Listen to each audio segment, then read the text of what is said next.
პირველ რიგში მინდა მოგილოცოთ დღეს 21 სექტემბერი მსოფლიოში აღენიშნება როგორც მშვიდობის საერთაშორისო დღე და მინდა ყველას გისურვოთ რომ ნამდვილად მშვიდობა ყოფილიყოს ყველგან. დღეს ასევე ამ დღესთან დაკავშირებითაც გვინდოდა ჩვენ და დავამთხვიეთ სპეციალური ანგარიშის პრეზენტაცია, რომელიც ეხება კონფლიქტით დაზარალებულ პირთა მდგომარეობას სამეგრელო ზემო სვანეთის რეგიონში გამყოფი ხაზის სოფლებში არსებულ მდგომარეობას. ჩვენ წლებია ვაკვირდებით მდგომარეობას, სწავლობდით კონკრეტულ საქმეებს, მეც პირადად გახდით ამ სოფლებში, ქონდა შეხვედრები. თუმცა ჩვენ გადავწყვიტეთ, რომ გამომდინარე იქიდან, რომ პრობლემები იყო, შეიძლება ითქვას გარკვეულწილად სისტემური ხასიათისაც და რაღაც პრობლემები გრძელდება წლების განმავლობაში, მიუხედავად გარკვეული ნაბიჯებისა კვლავ არსებობს პრობლემები, ამიტომაც გადავწყვიტეთ, რომ გაგვიანალიზებინა ზოგადად მდგომარეობა და კონკრეტული რეკომენდაციები მოგვემზადებინა შესაბამისი სტრუქტურებისთვის, იმისთვის, რომ მდგომარეობა უფრო მეტად შეიცვალოს და გაუმჯობესდეს.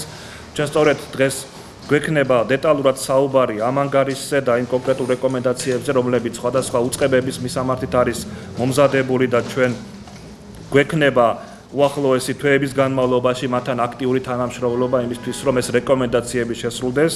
თუმცა ზოგადად თემა, რომელიც ეხება კონფლიქტით დაზარალებული მოსახლეობის უფლებებს, მათ ინტერესებს, ეს ერთ-ერთი პრიორიტეტია სახელმწიფო აპარატის საქმიანობაში. ჩვენ წლებია მუშაობთ ამ საკითხებზე. მანამდე ასევე რამდენიმე მსგავსი ანგარიში მომზადდა, ეს ეხებოდა როგორც შიდა ქართლში გამყოფი ხაზის მიმდებარე სოფლებში არსებულ მდგომარეობას, ასევე იყო მომზადებული სპეციალური ანგარიში, რომელიც ეხებოდა უშუალოდ დაკავებებს და პატიმრობის თემას და უსაფრთხოების საკითხებს და ასევე სხვა რამდენიმე მსგავსი ტიპის ანგარიში, როგორც საპარლამენტო ანგარიში იყო შესული ინფორმაცია, ასევე სპეციალური ანგარიშებით ვცდილობთ ხელისუფლების ყურადღების მიპყრობას ამ საკითხებზე. საპარლამენტო ანგარიშიც ასევე დეტალურად არის საუბარი კონფლიქტით დაზარალებულ რეგიონებში ადამიანთა მდგომარეობის შესახებ. მე მხოლოდ რამდენიმე ძირითად მომენტზე გავამახვილებ თქვენს ყურადღებას. მოგეხსენებათ, ბოლო წლების განმავლობაში აქტიურად ხორციელდება გაზიფიცირების სამუშაოები 50 სოფელში, აქ საუბარი არის როგორც სამეგრელო აფხაზეთის გამყოფი ხაზი, ასევე შიდა ქართლში. სასმელი წყლის რეზერვუარები მოეწყო, ასევე სარწყავი წყლის ჭაბურღილები, 29 საჯარო სკოლა იქნა რეაბილიტირებული და ერთი ახალი სკოლა აშენდა ამ გამყოფი ხაზის მიმდებარე ტერიტორიებზე. 700-ზე მეტ სტუდენტს დაუფინანსდა უმაღლესი განათლება 2015-16 წლებში. მოეწყო 23 ამბულატორია და დაემატა ასევე სამედიცინო პერსონალი. მე აქ ორივე გამყოფ ხაზზე მაქვს საუბარი, ანუ გაერთიანებული არის ეს მონაცემები. ასევე გორის მუნიციპალიტეტში ტყვიავში აშენდა გადაუდებელი დახმარების ცენტრი, ასევე რუხში, როგორც მრავალპროფილიანი კლინიკის მშენებლობა მიმდინარეობდა. ასევე თუმცა მიუხედავად ამ ინფრასტრუქტურული პროგრამებისა, მიუხედავად იმისა, რომ ხელისუფლება ცდილობს გარკვეულწილად მდგომარეობის შეცვლას, კვლავ მძიმე იყო სოციალ-ეკონომიკური მდგომარეობა ამ რეგიონებში. განსაკუთრებით ჩვენ გამოვყოფთ სარწყავი და სასმელი წყლის პრობლემებს, საბავშვო ბაღების უქონლობას, გზების, სკოლების, სამედიცინო პუნქტების უქონლობას. თუმცა მთავარი პრობლემა მაინც იყო ის, რომ შემოსავლის წყარო მოსახლეობას არ გააჩნდა. ეს ის რეგიონებია, სადაც ზოგადად მავთულქლართების გავლების შემდეგ ნაწილი მათი საკუთრების სასოფლო-სამეურნეო ნაკვეთების დარჩა უკვე მეორე მხარეს და ესეც გარკვეულწილად ართულებს მდგომარეობას. პროგრამებს ახორციელებს ძირითადად გარდა ამ სამთავრობო პროგრამებისა, ძირითადად მაინც არასამთავრობო ორგანიზაციები ახორციელებენ სხვადასხვა პროგრამებს, თუმცა ეს არ არის საკმარისი და ჩვენ ამაზეც საუბრობთ საპარლამენტო ანგარიში. პრობლემა იყო ის, რომ მიუხედავად იმისა, რომ არაერთი პროგრამა განხორციელდა მთავრობის მხრიდან, ინფორმაცია ამის შესახებ არ ქონდა ყველა იმ ადამიანს, ვინც არის დაზარალებული კონფლიქტით და ვინც შეიძლება ისარგებლოს იმ სერვისებით. ერთ-ერთი მთავარი პრობლემა, როგორც ვახსენე და ჩვენს ანგარიშიც არის ხაზგასმული, კვლავ რჩება უსაფრთხოების საკითხები. ის უკანონო დაკავებები, რომლებიც უკვე წლებია გრძელდება გამყოფ ხაზზე. ანგარიში ჩვენ საპარლამენტო ანგარიში ვსაუბრობთ იმაზე, რომ ეგრეთ წოდებული სამხრეთ ოსეთის გამყოფ ხაზზე 163 ადამიანი იყო დაკავებული გასულ წელს, 2015 წელს. თუ შევადარებთ 2014 წელს, ეს ციფრი არის გაზრდილი. 2014 წელს იყო 152 დაკავება. მათ შორის 18 ქალი, 7 არასრულწლოვანი. აფხაზეთის მიმართულებით 351 შემთხვევა იყო ასეთი ოფიციალურად დაფიქსირებული. 380 იყო 2014 წელს, მათ შორის 39 ქალი, 15 არასრულწლოვანი. მაგრამ ეს არის ოფიციალური ციფრები, არაოფიციალურად უფრო მეტია მოგეხსენება და ამის შესახებ ვიცით, რომ განსაკუთრებით გალის მოსახლეობის ხარჯზე. ასევე ანგარიში ვსაუბრობთ იმაზე, რომ კიდევ უფრო ართულებს მდგომარეობას ის, რომ რუსი მესაზღვრეები ხშირად გადმოდიან, მათი მხრიდან ჰქონდა ასევე ადგილი უფლებების ხელყოფას და ასეთი კონკრეტული ფაქტებიც არის დაფიქსირებული. გალში არსებულ მდგომარეობაზე არის ასევე სპეციალურად საუბარი ანგარიში, მათ შორის იმ ახალ რეგულაციებზე, რომ გალის მოსახლეობას უნდა ესარგებლა ბინადრობის უფლებით, თუმცა ესეთი დოკუმენტები არ იყო კვლავ გაცემული და ამ ხრივ გადაადგილების უფლება ვერ იყო რეალიზებული და ხშირ შემთხვევებში ასევე საკუთრების უფლება იყო დარღვეული უშუალოდ გალის ტერიტორიაზე. და ზოგადად ის, რომ აფხაზეთის ტერიტორიაზე არ არსებობს ადამიანის ცხოვრებათა დაცვის ეფექტური მექანიზმები, ეს რა თქმა უნდა კიდევ ერთი ფაქტორია იმის, რომ რეალურად მდგომარეობა მძიმეა. ასევე ანგარიში ორ კონკრეტულ ფატალურ ფაქტზე ვსაუბრობთ, როდესაც ერთ შემთხვევაში ახალგაზრდა ქალი გარდაიცვალა, როდესაც ის 2015 წლის იანვარში გადმოდიოდა ზედა ზონის სოფლიდან საქართველოს კონტროლებად ტერიტორიაზე, ხოლო მეორე ყველასთვის ცნობილი 12 წლის მოზარდის დაღუპვის ფაქტი გასული წლის 4 მაისს იმის გამო, რომ მან ვერ გადმოკვეთა გამყოფი ხაზი დროულად და ვერ მიიღო სამედიცინო მომსახურება. სამწუხაროა, რომ ასეთი ფაქტები კვლავ გრძელდება და ამაზეც ჩვენ არაერთი რეკომენდაცია ჰქონდა და გვაქვს საპარლამენტო თუ სხვა სპეციალურ ანგარიშებში და ზოგადად ის პრაქტიკა, რომელიც დაკავებებს ეხება, ეს არის ძალიან სამწუხარო. ჩვენ ასევე ვსაუბრობთ იმაზე, რომ დაკავების პირობები არის ძალიან მძიმე, მათ შორის რუსეთის ფედერაციის სამხედრო ბაზის სარდაფებში ხშირად არის არასათანადო პირობები, მათ შორის ის, რომ პრობლემაა ის, რომ არ მიეწოდებათ დაკავებულებს წყალი, საკვები და ასე შემდეგ, რომ ათეულობით ადამიანებს რიგ შემთხვევებში ერთად ათავსებენ და ამის ფაქტებიც იყო განურჩევლად მათი ასაკისა და სქესისა. და ზოგადად პრობლემები, ეს პრობლემები არ არის ახალი, დარწმუნებული ვარ არავისთვის ეს სიახლე არ არის, რაზეც ახლა ვსაუბრობთ, მაგრამ მე ვფიქრობ მინდა მოკლე მიმოხილვა გამეკეთებინა, რომ ეს არის საკითხები, რასთან დაკავშირებითაც ჩვენი ოფისი სისტემატიურად მუშაობს და ვცდილობთ ხელისუფლების ყურადღება მივაპყროთ ყველა ამ საკითხზე, რომ ყველა საშუალება იქნას გამოყენებული იმისთვის, რომ უსაფრთხოების კუთხით მდგომარეობა შეიცვალოს და ამ ხრივ სწორედ სპეციალურ ანგარიში გვაქვს კონკრეტული რეკომენდაციები, თუ ჩვენ რა რეკომენდაციებს თავაზობთ კონკრეტულად ხელისუფლებას იმისთვის, რომ უფრო მეტად იყოს დაცული უსაფრთხოება. ასევე საუბარი არის იმაზე, რომ გალის ინციდენტების პრევენციის და მათზე რეაგირების მექანიზმის შეხვედრები განახლდა, ესეც იყო წლების განმავლობაში ჩვენი რეკომენდაცია, რომ ამ შეხვედრების განახლება მომხდარიყო და ეს რა თქმა უნდა არის მისასალმებელი, ისევე როგორც პატიმრების განთავისუფლება, რომელიც მიმდინარე წლის მარტში განხორციელდა, როდესაც სოხუმმა, ცხინვალმა და თბილისმა პატიმრები გაცვალა და ესეც იყო მისასალმებელი, მაგრამ ზოგადად პრობლემები კვლავ რჩება, კვლავ რამდენიმე ადამიანი დღეს მდგომარეობით კვლავ არიან დაკავებული და მხოლოდ ასეთი ერთჯერადი აქტი პატიმრების გაცვლის, სხვა ასეთი ჰუმანური აქტი არ არის საკმარისი, არამედ უნდა არსებობდეს მექანიზმი, რომ რეალურად მომავალში გამოირიცხოს მოქალაქეების დაკავება. გალში მშობლიურ ენაზე განათლების მიღების პრობლემაზე ასევე სპეციალური ანგარიში ჰქონდა მომზადებული და ჩვენ კვლავ ვაგრძელებთ ამ მიმართულებითაც მუშაობას, რადგან ეს ერთ-ერთი ყველაზე მტკივნეული საკითხია, რომელიც განსაკუთრებით ბოლო 1 წლის განმავლობაში გახდა უფრო მეტად აქტუალური. თუმცა სამწუხაროდ რეალურად აქაც მდგომარეობა არ არის შეცვლილი. ჩვენ ასევე ამ საკითხს სხვა შეხვედრებზეც ვაყენებთ იმ არაერთ ფორმატზე, სადაც ჩვენ მიგვწვდება ხელი, მათ შორის რეგულარული შეხვედრები, რომლებიც იმართება აფხაზურ მხარესთან, ჩვენი არხებით ვცდილობთ ამ საკითხების წამოწევას და რაც კონკრეტული შედეგის დადგომას. მე არ მინდა რომ ძალიან თავის შეგაწყინოთ, იმიტომ რომ რეალურად ანგარიშიც არის საუბარი ამ საკითხებზე. მინდა რომ უშუალოდ გადავიდეთ იმ სპეციალური ანგარიშის პრეზენტაციაზე, რომელიც ეხება ხურჩას და ეხება იმ სოფლებს, ფახულანს და იმ სოფლებს, რომლებიც გამყოფი ხაზის მიმდებარე ტერიტორიებზეა განლაგებული და იქ არსებულ მდგომარეობასთან დაკავშირებით ჩვენი ანგარიში და ჩვენი რეკომენდაციები მინდა გაგაცნოთ.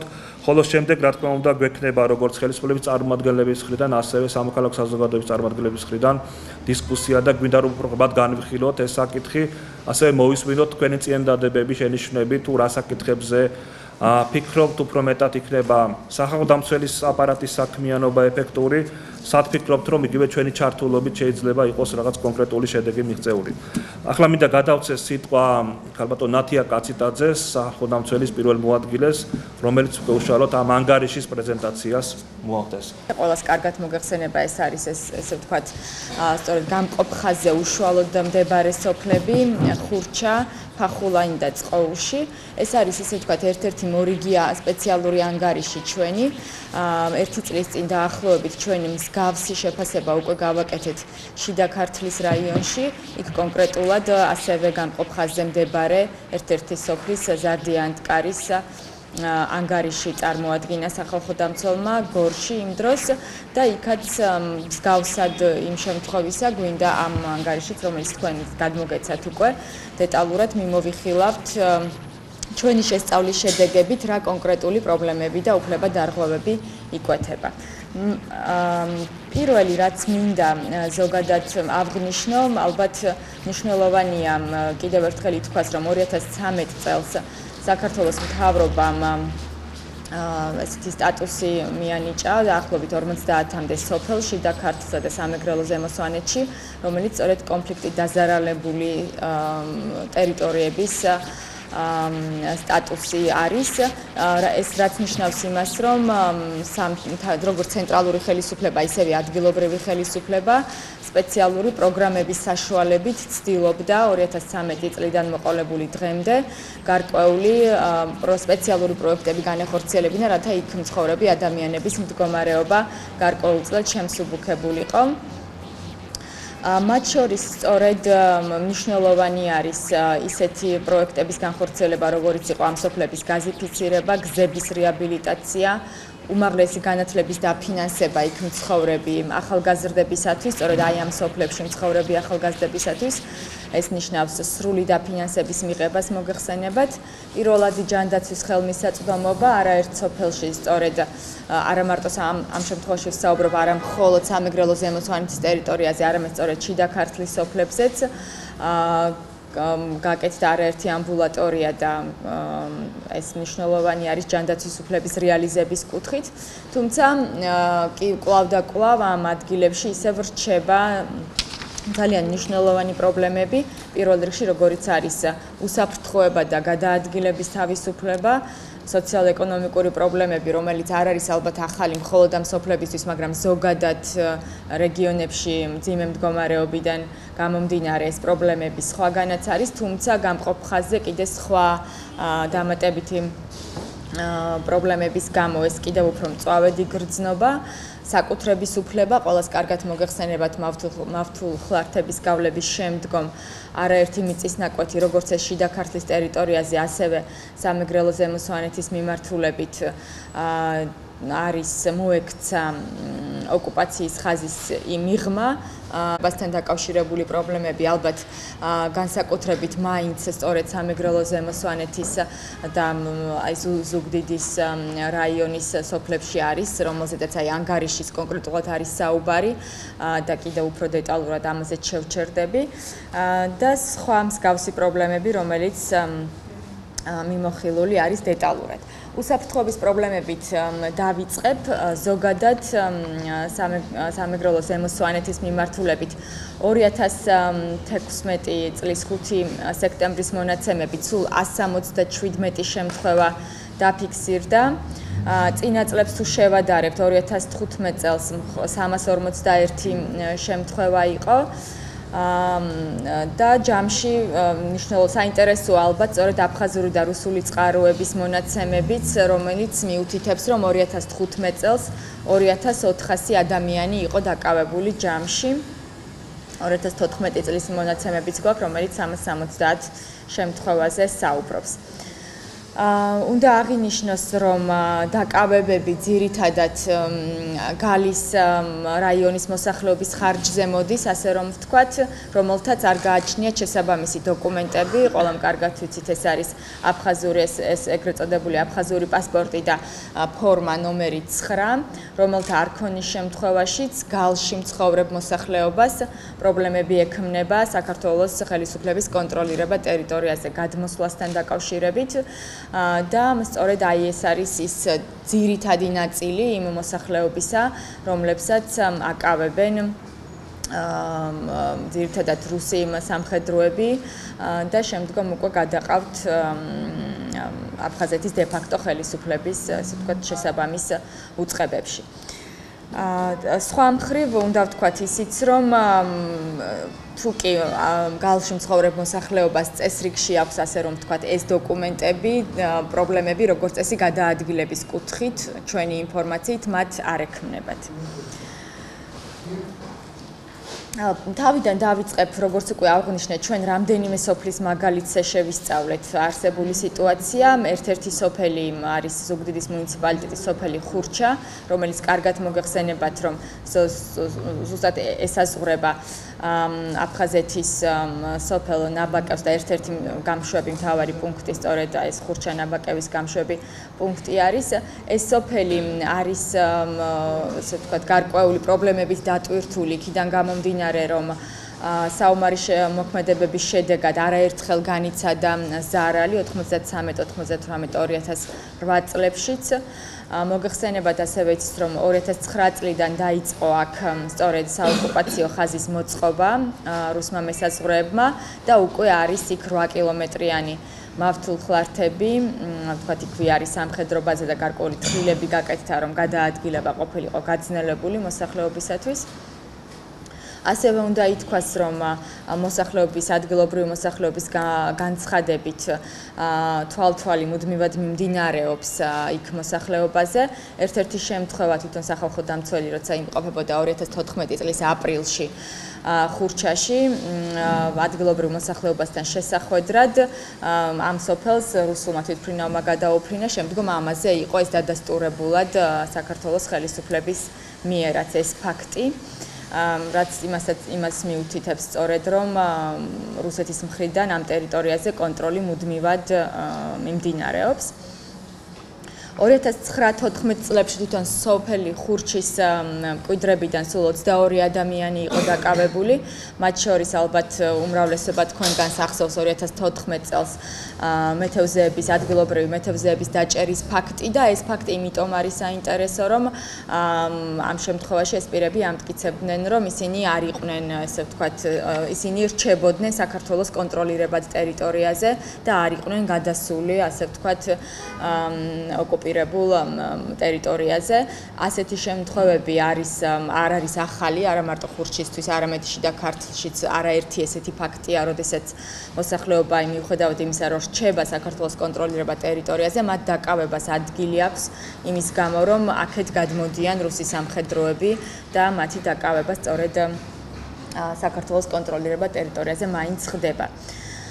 უსაფრთხოების თვალსაზრისით, რა თქმა უნდა, ერთ-ერთი ყველაზე მძიმე შემთხვევა ყველასთვის კარგად ცნობილი უკვე არის მკვლელობა, რომელიც ხურჩა-ნაბაკევის გამშვებ პუნქტზე მოხდა სწორედ, რაც მიუთითებს იმას, რომ ადგილობრივი მოსახლეობის უსაფრთხოება ძალიან მნიშვნელოვანი პრობლემები აქვს.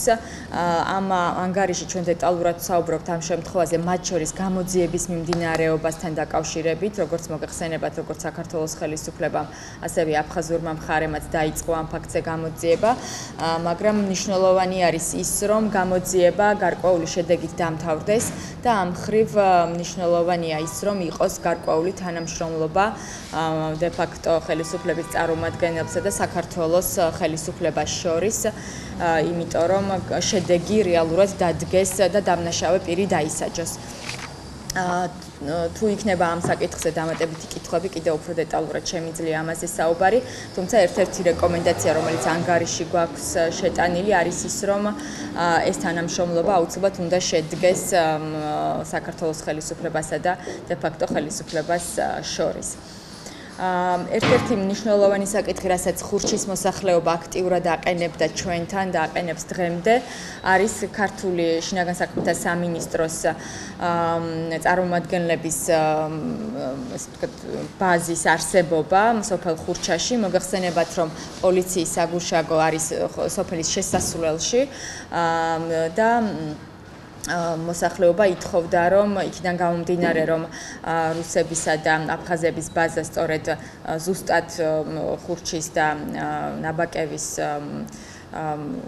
საზღვარზე, ესე ვთქვათ, ადმინისტრაციულ საზღვარზე მდებარეობს, ყოფილიყო ქართული პოლიციის წარმომადგენლობაც ახლოს, რაც გარკვეულწილად შეამცირებდა საფრთხეებს ადგილობრივი მოსახლეობისთვის, თუმცა ეს დღემდე შესრულებული არ არის, ეს რეკომენდაცია ადრეც გვქონდა ჩვენ შეტანილი საპარლამენტო ანგარიში, თუმცა გარკვეულწილად დადებითად უნდა აღინიშნოს ის, რომ სწორედ აი ამ კვლელობის ფაქტის შემდგომ პატრულირება ამ სოფელში, ხურჩაში, ქართული პოლიციის თანამშრომლების მხრიდან უფრო გახშირდა, ესე ვთქვათ, თუმცა გარკვეულად დამატებითი ზომები უსაფრთხოების თვალსაზრისით ვფიქრობთ, რომ მაინც არის მისაღები და ამაზე სამუშაო კვლავ არის. ასევე სოციალურ საკითხებსაც გამოვყოფ, რაც არის სოფელ ხურჩაში იდენტიფიცირებული ჩვენი მხრიდან, უკვე ვისაუბრე იმაზე, რომ გარკვეული ინფრასტრუქტურული პროექტები ამ სოფელში განხორციელდა ბოლო რამდენიმე წლის განმავლობაში, როგორიც არის გაზიფიცირება, გზის რეაბილიტაცია მოხდა, რამაც საკმაოდ გაადვილა ამ სოფელთან მისვლა. ახალი საბავშვო ბაღი არის დონორი ორგანიზაციების მხარდაჭერით გახსნილი.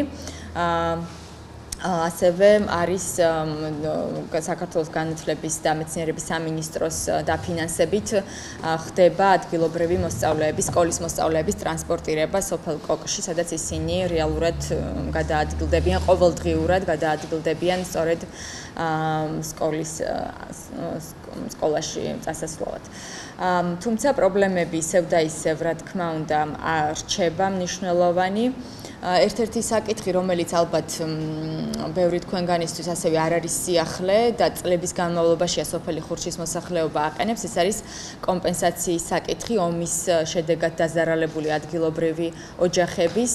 აქ საუბარია იმაზე, რომ ჯერ კიდევ 90-იანი წლების დროიდან დაზარალებულ ოჯახებზე არის საუბარი, რომ მთელ რიგ ოჯახებს დაახლოებით 40-მდე ადამიანს, სულ 100 ოჯახი იყო დაზარალებული, თუმცა მხოლოდ 50-მდე ოჯახის ანაზღაურება მოხდა, კომპენსირება მოხდა ადგილობრივი ხელისუფლების მხრიდან, თუმცა დანარჩენი ნაწილი მიუხედავად იმისა, რომ მათი ზარალიც არის დათვლილი, აქვთ ექსპერტიზის დასკვნები და ასე შემდგომ, მათთვის ამ ზარალის ანაზღაურება დღემდე არ მომხდარა.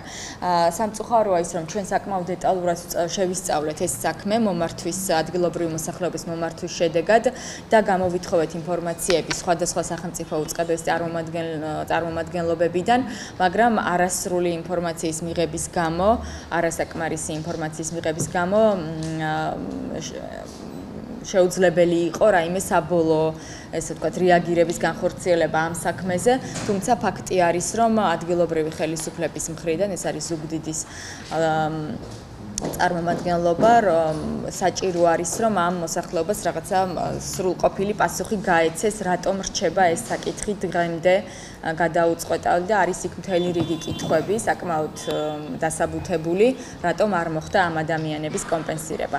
თუმცა როგორც ვიცით, ისინი ცალკე სასამართლო გზითაც აპირებენ, რომ შემდგომი მსვლელობა მისცენ ამ საქმეს. ერთ-ერთი საკითხი, რასაც ასევე ადგილობრივი მოსახლეობა აყენებს, ეს არის ელექტროენერგიის მიწოდება, ეს პრობლემა და უფრო ინფრასტრუქტურული თვალსაზრისით ელექტროენერგიით მომარაგების საკითხი, რაც დაკავშირებულია იმასთან, რომ ეს სოფელი, როგორც იცით, ალბათ ელექტროენერგიას იღებს აფხაზეთის ტერიტორიიდან იქ არსებული ინფრასტრუქტურის წყალობით, თუმცა იქიდან გამომდინარე, რომ ეს სარემონტო სამუშაოებს საჭიროებს წმინდათ იქიდან გამომდინარე, რომ ინფრასტრუქტურა გაუმჯობესდეს ამ ელექტრომომარაგების, პრობლემები აქვს სოფელს, თუმცა ჩვენ ამასთან დაკავშირებით კომუნიკაცია გვქონდა ენერგეტიკის სამინისტროსთანაც და პასუხი იყო ის, რომ ამაზე მიდის მოლაპარაკებები, თქვა აფხაზურ მხარესთან, თუმცა იქიდან გამომდინარე, რომ სწორედ აფხაზეთის არაკონტროლირებად ტერიტორიაზე მდებარეობს ეს ინფრასტრუქტურა, საქართველოს ხელისუფლებას პირდაპირ ხელი არ მიუწვდება მის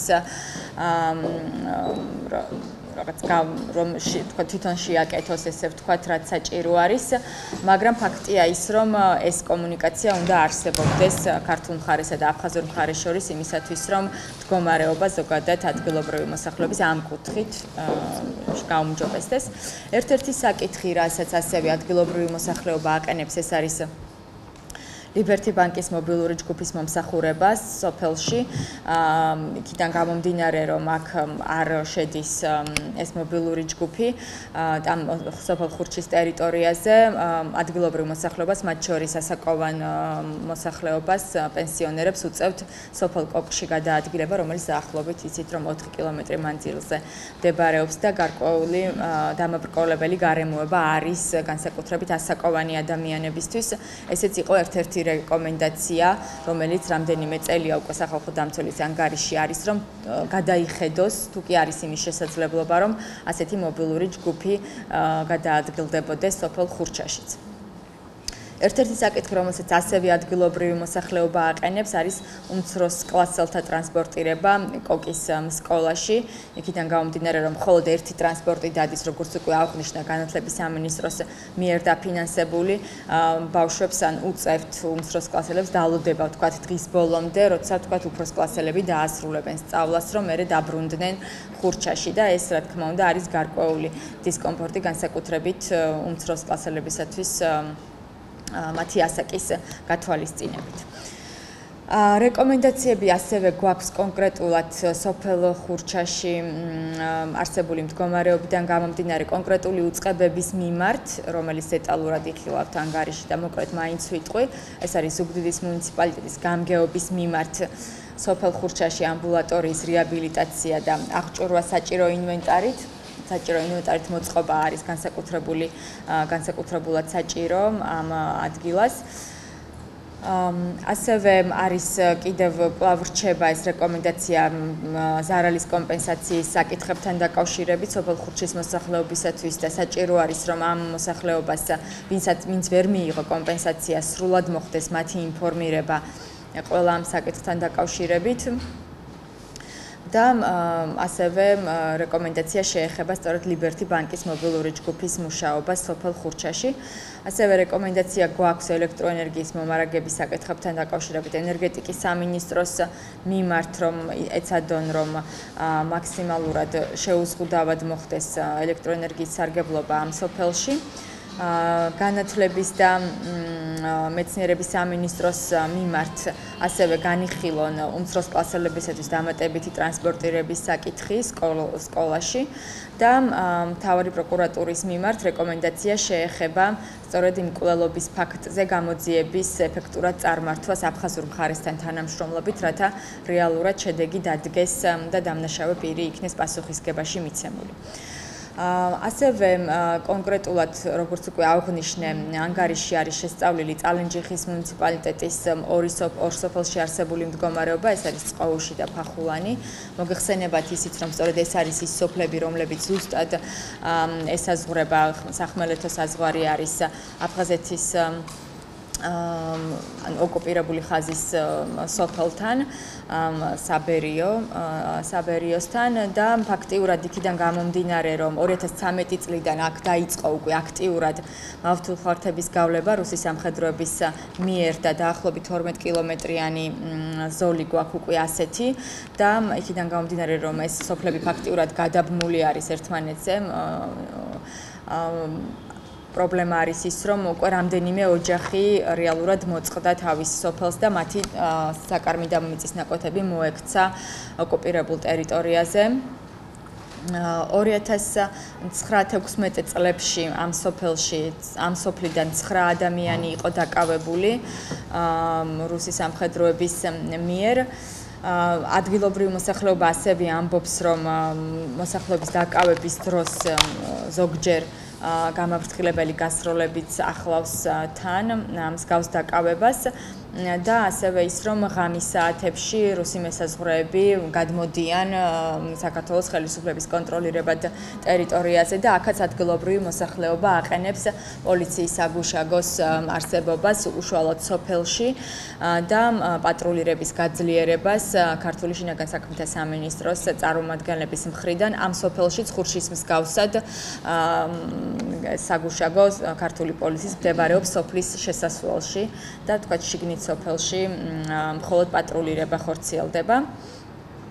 ჩვენ ასევე გვქონდა ორი კონკრეტული შემთხვევა, რომელიც სახალხო დამცველის აპარატმა შეისწავლა ამ სოფლებიდან. ერთი შეეხებოდა სწორედ მავთულხორთების გავლების შედეგად ერთ-ერთი ოჯახის საცხოვრებელი სახლი მოექცა ოკუპირებულ ტერიტორიაზე და რეალურად ეს ადამიანები იძულებული გახდნენ, რომ დაეტოვებინათ თავიანთი საცხოვრებელი სახლი და სოფელში მათი ნათესავების სახლისთვის დღემდე იქ ცხოვრობენ, შეეფარებინათ თავი და დღემდე იქ ცხოვრობენ და მეორე შემთხვევა არის, რა თქმა უნდა, ჩვენ მათ ვეცადეთ, რომ გაგვეწია ჩვენი მხრიდან სამართლებრივი დახმარება, მათ შორის დევნილი სტატუსის მინიჭების კუთხით, იმიტომ რომ იქიდან გამომდინარე, რომ ეს მიუხედავად იმისა, რომ ეს ადამიანები საქართველოს ხელისუფლების კონტროლირებად სოფელში ცხოვრობენ, რეალურად ისინი უკვე ვეღარ სარგებლობენ თავიანთი საკუთრებით და ფაქტიურად დევნილებს წარმოადგენენ და მეორე შემთხვევა არის ასევე ერთ-ერთ სოფელში განზრახ არის მითითებული ამ სოფლის სახელი არც ანგარიშში, რომელიც არის პირი, რომელიც ქართულ ჯარში მსახურობს, მისი სახლი მდებარეობს სწორედ აი ამ გამყოფ ხაზზე და რეალურად ის უკვე წლების განმავლობაში იქიდან გამომდინარე, რომ სწორედ სამხედრო მოსამსახური არის, ვერ ახერხებს თავის სახლში ჩასვლას, იმიტომ რომ ფაქტიურად ძალიან ხშირად მასთან მოდიან მის სახლში მოდიან რუსი სამხედროები და ფაქტიურად კითხულობენ თუ როდის ბრუნდება ხოლმე ის სახლში და უკვე წლების განმავლობაში ეს პირი თავის საცხოვრებელ სახლში ვერ ბრუნდება. ეს შემთხვევაც იყო სახალხო დამცველის მიერ დეტალურად შესწავლილი და ჩვენ გვქონდა კომუნიკაცია თავდაცვის სამინისტროსთან, თუმცა სამწუხაროდ გარკვეული მოგვარების მხრივ ჯერჯერობით ვერ მოხერხდა ის, რომ თქვა სხვა საცხოვრებელი სახლის გამოყოფა მოხდეს მისთვის, ან რაიმე სხვა დახმარება გაეწიოს ხელისუფლების მხრიდან. სოციალურ პრობლემები ფაქტიურად არის იდენტური, რაც ხურჩის შემთხვევაში გვქონდა. ერთ-ერთი განსხვავებული მდგომარეობა არის სუფთა სასმელი წყლის პრობლემა, თუმცა უნდა აღვნიშნოთ, რომ 2016 წლის აპრილიდან დაიწყო სარეაბილიტაციო სამუშაოები და იმედი გვაქვს, რომ ეს დროულად დასრულდება და აღარ იქნება უახლოეს პერიოდში ეს პრობლემა. აქ პრობლემად თქვათ გაზიფიცირების საკითხი არის ერთი ძალიან კონკრეტული პრობლემა, რომელიც ხიდის რეაბილიტაციას შეეხება, სოფლის უბნებს შორის დამაკავშირებელი ხიდის, რაც მნიშვნელოვან პრობლემებს უქმნის გადაადგილების თვალსაზრისით ადგილობრივ მოსახლეობას. ასევე პრობლემა არის, რომ ბოლო წლებში უნდა აღინიშნოს ეს სხვადასხვა ფაქტორებით შეიძლება იყოს განპირობებული, მაგრამ უმეტესად უსაფრთხოების პრობლემებით, რომ სოფელ საბერიოდან მნიშვნელოვნად შემცირდა ბოლო წლების განმავლობაში მოსწავლეთა რიცხვი, რომლებიც ფახულანისა და წყოუშის სკოლებში გადმოდიოდნენ სასწავლებლად. ეს ციფრები კონკრეტულად არის მითითებული ანგარიში, რომელიც თქვენ გადმოგეცათ. და დადებითად უნდა აღინიშნოს ის, რომ მოხდა ფახულანის ყოუშის 4 კილომეტრიანი გზის რეაბილიტაცია სწორედ აი ამ ბოლო პერიოდის განმავლობაში. რაც შეეხება რეკომენდაციებს, ასევე არის კონკრეტული რეკომენდაციები კონკრეტული უწყებების მიმართ. წალენჯიხის მუნიციპალიტეტის გამგეობამ უნდა უზრუნველყოს უახლოეს პერიოდში სახსრების გამოყოფა ხიდის რეაბილიტაციისათვის, წეგან რაზეც ვისაუბრე და მდინარის ნაპირების გასამაგრებლად. ასევე მნიშვნელოვანი არის ამბულატორიის აშენება და მოწყობა სოფელ ფახულანში, რომელიც ახლა ძალიან ცუდ მდგომარეობაში არის.